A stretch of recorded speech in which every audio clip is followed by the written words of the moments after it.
Hi everyone! Ayan, I'm back again for another vlog for today. Guys, yung first time pala na pinalagay ko na fake lashes is yung volume short. So, pwede mo din sabihin na volume tas yung long. Pero for my eyes, kasi parang mas bet ko na yung shorter siya. Kasi, ayun, nagla-glasses din ako ngayon. And yung sa price range, makikita mo din talaga kapag prines mo yung dun sa my app. So, for mine, it's actually 85 euros yung first. And the Hohoito nila is 65 euros. So, it's like 1 hour here and then 1 hour here. Pero yung sa first time mo na magpapalagay, it took me 3 hours. 3 hours for that na service. Ang aking eyelashes kasi it's falling out already. It has been 3 weeks since nung pinalagay ko yung fake lashes ko. And this is how it looks like. Now, ganyan. So, ito yung top view. So, wala na.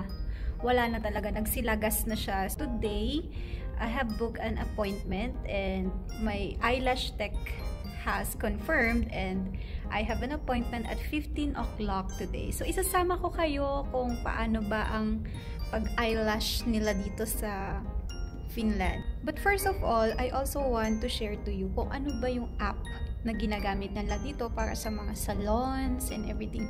Ang ganda kasi yung app na to, pag nilagay mo yung location mo, makikita mo lahat yung shops na nandun. So, naka-register kasi lahat dito. Lahat ng mga salons na gumagawa ng haircut, ng mga eyelashes, nails, and makeups, ganyan. So, I'm gonna share it to you and we're gonna see it over here. So, yan. So, kapag gusto mong mag-pamper ng self mo, just download this app and then you could actually see over here everything that you need. So, yun. Dun pala sa schedule, makikita mo kung gaano katagal din yung magiging service na yun. So, maganda kasi natatansya mo siguro by after 2 hours, pwede ka ulit pumunta sa gym or matchatsambahan mo kung may gusto ka pang i-meet afterwards nung service nila. So, pag 2 hours talaga yun.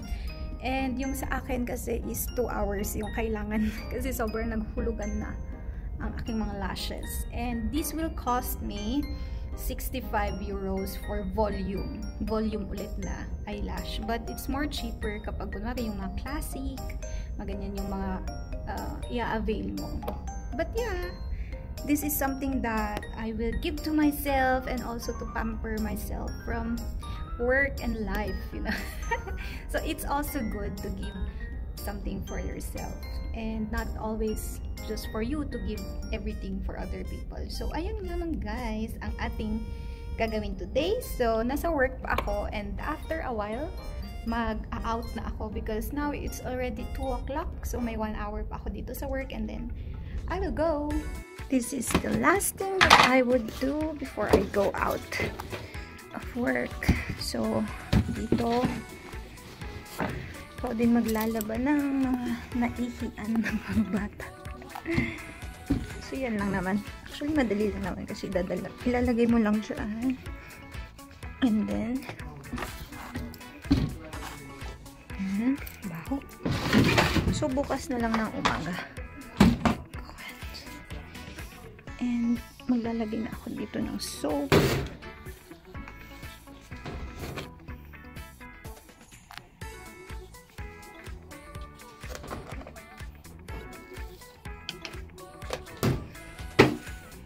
So ready na yan bukas. Let's go! Ayan guys, so we're out of work now and I'm just walking towards dun sa shop. Sa salon. Sa parlor. Ano bang tawag? But yeah, let's get our eyelashes done! Actually, nung first days ng November, sobra yung snow. Kaya naglagay na din sila nung parang yung mga stones, ganyan. Pero inalis din nila kasi nga nawala bigla yung snow and bumalik tayo sa autumn weather. So, ganun talaga ang weather dito sa Finland, papalit-palit. Pero maganda kasi ang refreshing talaga ng hangin kapag during autumn and winter. Yan guys. So from my workplace papunta dun sa salon, siguro it will take us 15 minutes walk papunta dun. Kasi I have short legs. Sometimes 20 minutes. So I need to go out of work earlier than usual para siguro 10 minutes before ng time natin is nandun na tayo. So alam niyo ba guys, I've been walking itong tunnel na to, through this tunnel for almost 4 years na. And grabe, every time na dumadaan ako dito sa tunnel na to, dito ko nakakausap si Lord, dito ako nag-worship, alam mo yun, lalo na kapag yung super walang tao, tapos nag-worship song, tapos syempre nag-e-echo kasi nasa loob tayo ng tunnel. O diba, nginingit yung mga bata, pauwi sila. Galing din sila ng school. Tapos tayo kasi mga Asian, diba pag may nakakasalubong tayo, parang ngiti-ngiti lang tayo, gano'n. Tapos sila, minsan na awkward sila kung ngiti ba sila or hindi. But as I was saying, yes, this is the tunnel. Siguro kung may camera dito, tapos nakikita ako. Ayan, minsan tinataas ko na lang yung kamay ko, ganyan. Pero syempre, let's be careful kasi minsan may mga bicycle din sa likod natin. Baka mabangga natin sa kamay. So yun, sobrang dito ko din napifeel yung presence ni Lord. Ang dami niya actually tinuturo kung naglalakad ako dito.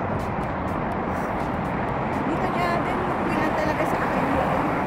Sabi niya na there's always an end sa isang tunnel. So, napakaganda yun. Tapos tignan nyo to. Diba? Grabe, there's a light at the end of every tunnel. And may end nga talaga ang lahat ng bagay dito sa mundo.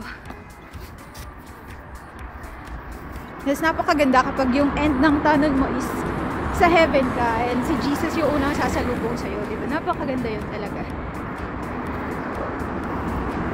Grabe, kitang-kita dito ang liwanag. Ang ganda ng araw pagkalabas mo sa tunnel. I'm sure madami sa atin ngayon yung nasa loob ng tunnel sa mga buhay nila. Problema, sakit, mga hindi maintindihan na bagay. And God is actually reassuring us that there's always a light at the end of the tunnel. And laging may end yung tunnel. So, hindi naman palagi na may sakit ka, hindi naman palagi na may problema ka, hindi palagi na may wala kang pera, wala kang trabaho. God is so good that He provides and He is very fair. So, it's already 2:40. Ayan, we still have the spark of autumn. Kita nyo pa rin. Yes, pero wala na, lagas na yung mga leaves from the trees. I am sure na hindi ako makakapag-video dun sa loob ng lash salon. So, papakita ko na lang sa inyo yung after na result nung pag-ayos nga sa eyelash ko. But yes, whatever you're going through in this life, just surrender it to God. No, why do you need to worry about things that you cannot even handle? So guys, yung city library namin dito sa Lahti. Diba? Ang ganda. And ito yung theater namin. And yung salon doon ba sa may dulo. And we actually only have 15 minutes to be there. So yun guys, let's walk faster. I need to stop videoing. Go like that. I need to go up. Yan. So, kailangan natin ano na ulit yung floor. Ayun.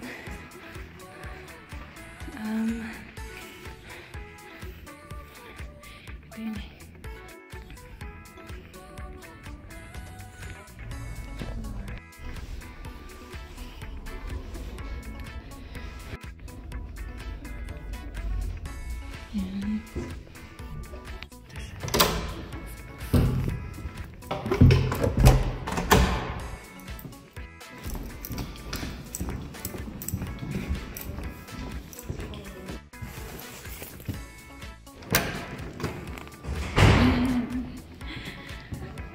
We're done.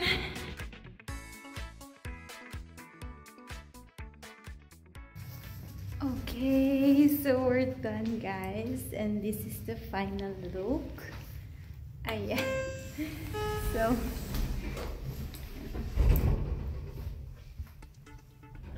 I love it! Ayan. Grabe, ang ganda niya po yung naggawa niya ngayon. O talaga.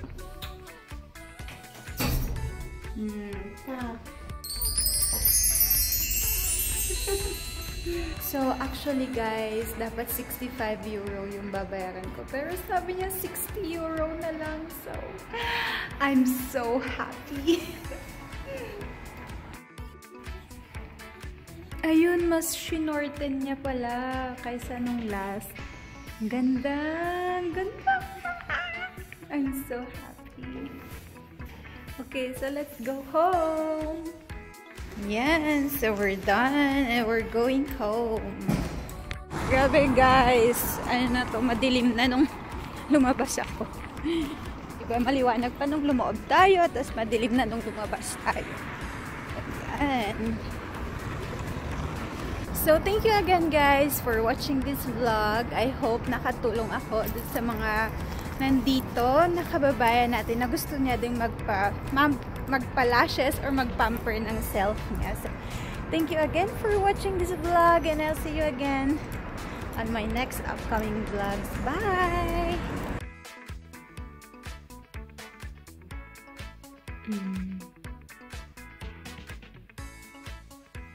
Ba, ganda-gandahan ulit tayo. O, diba?